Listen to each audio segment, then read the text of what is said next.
안녕하세요. 한가람교회 성도 여러분. 오늘도 아침 묵상을 통해 하나님의 은혜가 함께하는 하루가 되기를 소원합니다. 열왕기상 6장 1절에서 13절까지 말씀 함께 보도록 하겠습니다. 이스라엘 자손이 애굽 땅에서 나온 지 480년이요. 솔로몬이 이스라엘 왕이 된 지 4년 15월 곧 둘째 달에 솔로몬이 여호와를 위하여 성전 건축하기를 시작하였더라. 솔로몬 왕이 여호와를 위하여 건축한 성전은 길이가 60규빗이요 너비가 20규빗이요 높이가 30규빗이며 성전의 성소 앞 주랑의 길이는 성전의 너비와 같이 20규빗이요 그 너비는 성전 앞에서부터 10규빗이며 성전을 위하여 장틀있는 붙박이 창문을 내고 또 성전의 벽 곧 성소와 지성소의 벽에 연접하여 돌아가며 다락들을 건축하되 다락마다 돌아가며 골방들을 만들었으니 하층 다락의 너비는 5규빗이요 중층 다락의 너비는 6규빗이요 셋째 층 다락의 너비는 7규빗이라.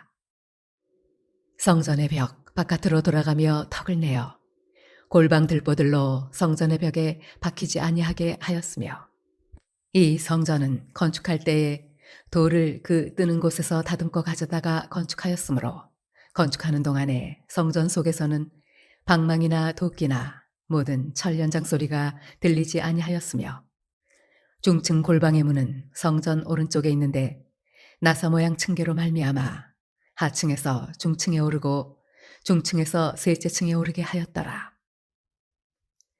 성전의 건축을 마치니라. 그 성전은 백향목 석가래와 널판으로 덮었고 또 온 성전으로 돌아가며 높이가 5규빗 되는 다락방을 건축하되 백향목 들보로 성전에 연접하게 하였더라. 여호와의 말씀이 솔로몬에게 임하여 이르시되 네가 지금 이 성전을 건축하니 네가 만일 내 법도를 따르며 내 율례를 행하며 내 모든 계명을 지켜 그대로 행하면 내가 내 아버지 다윗에게 한 말을 네게 확실히 이룰 것이요 내가 또한 이스라엘 자손 가운데에 거하며 내 백성 이스라엘을 버리지 아니하리라 하셨더라. 오늘 본문에서는 성전의 건축이 시작함과 동시에 외부 공사를 잠시 마치고 나서 솔로몬의 성전 건축의 주인이 누구인지를 그리고 또한 그 의미를 다시 한번 이르는 말씀입니다. 사람이 하는 일들 중에 가장 말이 많고 또 예민해지는 갈등이 많이 생길 수 있는 일들이 바로 돈이 많이 투자가 되는 일들입니다. 그것은 단순히 돈 욕심 때문만은 아닙니다. 돈이라는 것은 원래가 사람이 가진 능력과 시간, 에너지 모든 것들을 포괄하는 화폐 단위이기 때문에 여러 사람들이 모여서 그 돈을 모으고 어떤 일을 진행하려고 한다고 하면 그 돈의 쓰임이 적절하냐 적절하지 않으냐에 따라서 많이 오해와 또한 갈등이 빚어지게 마련이죠. 마찬가지입니다. 솔로몬의 성전 건축은요 그리 간단한 일이 아닙니다. 돈도 시간도 일꾼도 많이 투자되지만 이 성전은 누굴 위한 것이냐면 하나님을 위한 것으로서 다윗 때부터 준비해 와서 그것을 솔로몬이 전력을 다하여 건축하고 있기 때문에 사실상 이것의 의미가 얼마나 큰지 어디에 있는지가 중요한 것이죠. 그런데요, 하나님께서는 이 말씀을 통해서 우리에게 분명하게 말씀하고 계십니다. 무엇이라 말씀하시냐면 단순히 솔로몬 왕위를 하고 나서 4년 차에 건축했다라고 말씀하시지 않고요. 1절에서 이렇게 말씀하시죠. 애굽 땅에서 나온 지 480년 만에 이렇게 성전을 짓게 되었다라고 이야기합니다. 보통 다윗 왕 때부터 준비되었고 그리고 솔로몬 때에 성전을 건축하기 시작했으니까 그것만 기록해도 충분합니다. 그런데 굳이 애굽 땅에서 나온 지 480년이라는 정확한 기간을 이야기하는 이유가 무엇일까요? 이것은요, 하나님께서 이스라엘을 하나님의 나라로 세우시고 그리고 또한 하나님의 성전이 건축되어지는 이 시점까지 하나님께서 개입하시고 하나님께서 준비하시고 하나님께서 이루셨다는 말씀을 하는 것입니다. 단순히 솔로몬, 다윗의 마음으로 이루어진 인간의 것이 아니라 애굽에서부터 이스라엘을 불러올 때 하나님께서는 이 성전을 계획하고 준비해 오셨다라는 것을 분명히 말씀하고 계시는 것입니다. 하나님의 주도에 의해 하나님의 일이 되었다라는 것이죠. 그래서 우리들이 항상 이 교회의 주인, 이 성전의 주인은 하나님이라는 것을 기억해야 합니다. 그런데요, 이 사실에서 한 가지 더 중요한 사실이 있습니다. 하나님께서 480년 동안 왜 그렇게 길게 더디게 이 성전을 건축하셨을까?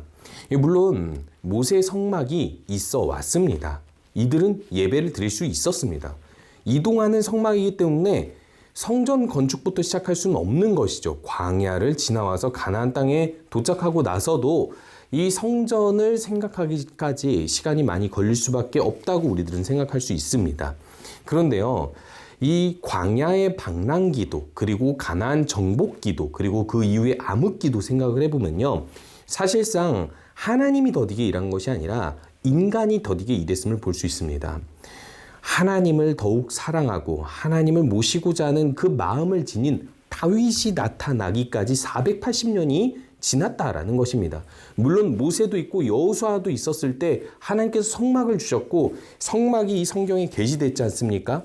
그것만으로도 충분하고 완벽해 보여지지만 그 이후에 왜 이리도 많은 시간이 걸려야 정착한 땅에서 성전 짓기를 갈망하고 소원하고 시작할 수 있었는지, 그것은 결국 어떤 한 사람의 자발적인 하나님 나라를 위한 소망이 있기 전까지는 일어나지 않는다라는 것을 보여주고 있는 것이죠. 어떻게 보면 우리로 하여금 다시 한번 반성하고 되돌아보게 하는 것입니다. 하나님 나라를 위해서 이렇게 자발적으로 일하고 성전을 건축하고자 하는 그런 마음을 가진 사람이 쉽게 나타나지 않고, 어쩌면 어떤 누군가는 이런 일을 생각했을지 몰라도 행동에 옮길 정도가 되지 못한 이유가 바로 우리의 헌신의 부족, 마음의 부족이 있다라고 이야기하고 있는 것이죠. 이제 두 번째로 이 6장 2절에서 10절까지는 성전의 크기와 규모, 그리고 이 성전의 외부 외형 구조물들에 대해서 이야기하고 있습니다. 이것을 통해서 우리에게 전달해주고 있는 말씀이 있는데요. 먼저 크기입니다. 크기가 이렇게 이야기하고 있죠. 2절에 보니까요, 길이가 60, 너비가 20, 높이가 30규빗이라고 이야기합니다. 이것을 한 규빗을 45cm라고 봤을 때 약 27.3m, 9m, 그리고 13.6m 정도로 볼 수 있습니다. 이 크기는요, 정확히 성막의 크기보다 정확한 비율의 2배입니다. 왜 이렇게 성전을 지었을까요? 첫 번째로 하나님께서 계시하신 성막을 위한 말씀이 있습니다. 그 규모, 그 구조대로 하나님 말씀대로 짓지만 그보다 2배로 더 크게 지음으로 인하여서 내가 하나님 말씀을 마음에 품고 하나님을 모시고자 하는 이 땅의 성전을 지을 때는 2배 더 크게 짓는 것이 나의 마음이다, 우리의 마음이다라는 표현인 것입니다. 더 크게, 더 크게 지을 수 없어서 그저 2배로만 표현되었지만은 이것은 크기만으로도 마음을 나타내 보여주고 있는 것입니다. 하나님이 계시한 것보다 나는 더 드리겠다라는 표현인 것이죠. 이 더불어서 이 성전 옆에 골방이 있습니다. 다락과 골방을 짓게 되는데요. 이 성전 건축물과 붙어 있는 다른 건축물로 3층짜리 다락과 골방을 짓게 됩니다. 근데 왜 다락과 골방들을 이렇게 세세하게 거의 30개 정도 될 정도로 지었을까요? 이것은 너무나도 간단하게 이야기하면 성직자들을 위한 방, 이 성전 기물들을 관리하고 일하기 위한 방인데요. 왜 굳이 성전 옆에 이런 골방들을 지어야만 했을까요? 우리가 인류의 발전을 봤을 때 도시화가 아주 중요하잖아요. 도시화, 고속도로 이런 것들이 중요한 것이 무엇이냐면 사람들이 모여서 자기들이 전문 분야를 함께 생산, 유통, 거래 이렇게 하면서 이 거래하고 유통하는 그 속도나 시간 이런 거리들을 짧게 만들면 짧게 만들수록 더 많이 발전하기 때문입니다. 마찬가지입니다. 성전에서도 이 성직자들이 불필요하게 이동하는 일이 많이 없도록 이렇게 성전 가까이에 두고 섬기도록 한 것, 이것이 바로 이들이 성전에 대한 마음이 어떠한지를 직접적으로 보여주고 있다라는 것이죠. 이 세 번째로 아주 작은 돌을 어떻게 이렇게 건축했는지 그 재료에 대해서 이야기합니다. 7절에 보니까요. 건축할 때 돌을 그 똔 뜨는 곳에서 다듬고 가져다가 건축하였는데 건축하는 동안에 성전 속에서 방망이나 도끼 혹은 철 연장 소리가 들리지 아니하도록 미리 다듬고 가져왔다라고 이야기합니다. 사실 성전이 아직 공사되지 않았기 때문에 성전이라고 보기 어렵잖아요. 그리고 공사하면 당연히 시끄럽습니다. 그럼에도 불구하고 이 성전 공사할 때 더 큰 철 연장 소리가 나지 아니하도록 이렇게 돌을 미리 다듬어 왔다라는 것은 이 성전을 이들이 생각하는 마음이 얼마나 거룩하고 얼마나 더욱더 하나님 앞에 다듬어진 것을 드리고자 하는 마음이었는지를 알 수 있습니다. 역시 여기서도 우리들의 마음이 작은 것에서부터 세심하게 하나님을 위해서 거룩함을 위해서 신경 써야 함을 볼 수 있는 것이죠. 우리가 교회를 이루어 나갈 때 이런 세심함이 있습니까? 작은 것에서부터 하나님의 거룩함이 드러나도록 내가 어떻게 일할까 고민하는 것, 그것이 우리의 마음이지 않겠습니까? 단순한 열정으로 열심히 크게만이 아니라 작은 것에서부터 세심하게 하나님을 위해서 고민할 수 있는 우리 모든 성도님 되시기 바랍니다. 더불어서 마지막으로는 이렇게 마무리하고 있습니다. 두루왕 히람을 통해서 가져온 이 백향목을 이 성전 마무리 공사 때 쓰고 있습니다.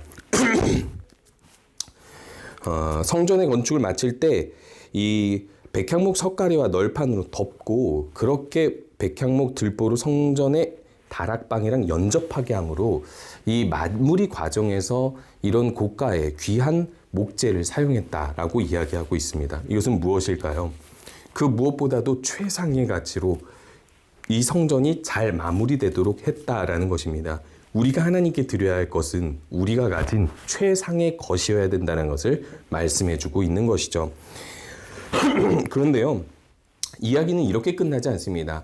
하나님께서는 이제 외부 공사에서 내부 공사로 넘어가는 이 중간에 솔로몬에게 분명하게 알고 있는 말씀을 다시 한번 말씀해주고 계십니다. 12절에 보니까요, 네가 지금 이 성전을 건축하고 있는데 네가 만일 내 법도를 율례를 따르고 행하면 그 계명을 지켜 그대로 행하면 내가 다윗에게 약속한 그것을 그대로 주겠다라고 이야기합니다. 이미 약속받은 것이고 알고 있는 것입니다. 왜 하나님께서 여기서 개입해서 말씀해주고 있는 것일까요?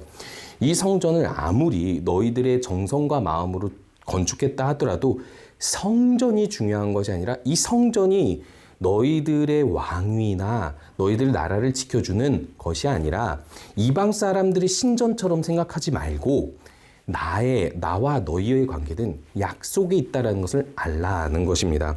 그래서 하나님께서는요, 이 성전이 건축된다 하더라도 하나님의 은혜는 약속을 통해서 주어진다는 것을 말씀해 주고 있습니다. 건축의 핵심은 하나님의 약속이라는 것이죠. 다윗이 성전을 짓기로 했을 때 다윗이 건축하지는 않아도 다윗에게 약속을 주셨던 것처럼, 그리고 그 약속을 지키시는 하나님이 이 성전보다 중요하다고 말씀하신 데는 이유가 있습니다.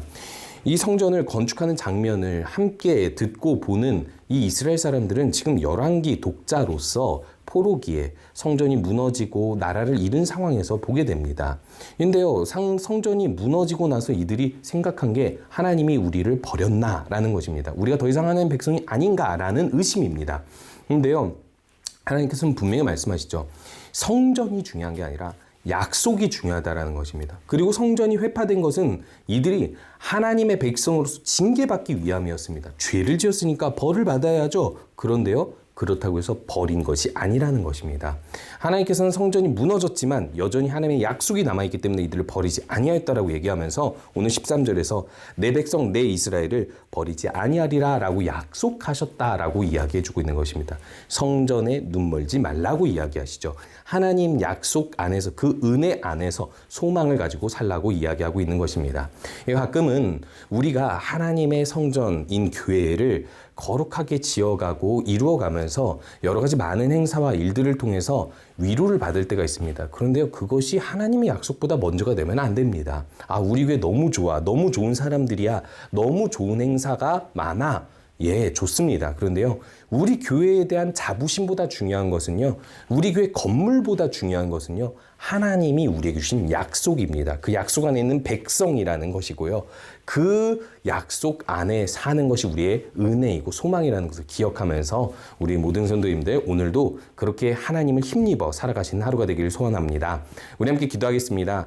하나님께서 주신 은혜와 비전을 지켜서 속히 행하는 성도들이 될 수 있도록, 그리고 하나님의 약속 안에서 위로와 소망을 가지고 살아가도록, 인도의 이윤식, 이충경 선교사님을 위해서 기도할 때에는 점점 더 사역이 힘들어지는 인도의 여건을 하나님께서 붙들어 주시도록 함께 기도하도록 하겠습니다. 기도하겠습니다.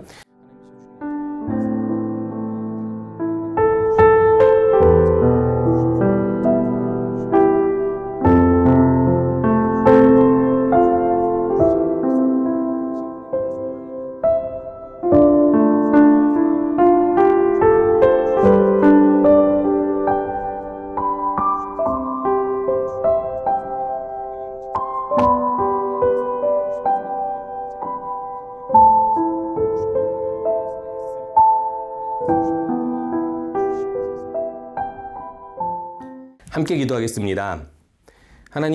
하나님께서 우리에게 주신 은혜를 생각하면서 이렇게 성전을 건축하는 솔로몬처럼, 그리고 준비한 다윗처럼 우리가 하나님의 나라를 세워가게 하여 주시옵소서. 무엇보다도 더욱더 우리의 말씀을 향한 우리의 마음을 품고 더욱더 크게, 더욱더 세심하게, 더욱더 거룩하게, 더욱더 우리의 최선의 것을 드림으로 하나님을 영광을 높여드리게 하여 주시며, 무엇보다도 이 모든 것은 하나님의 약속 안에서 이루어진다는 것을 믿고 소망으로 온 하루를 살아가게 하여 주시옵소서. 인도에 있는 이윤식, 이충경 선교사님에게도 함께해 주셔서 선교사님을 통해서 인도의 열악한 여건 속에서도 하나님 나라가 잘 세워질 수 있도록 인도하여 주시옵소서. 예수님의 이름으로 기도합니다. 아멘.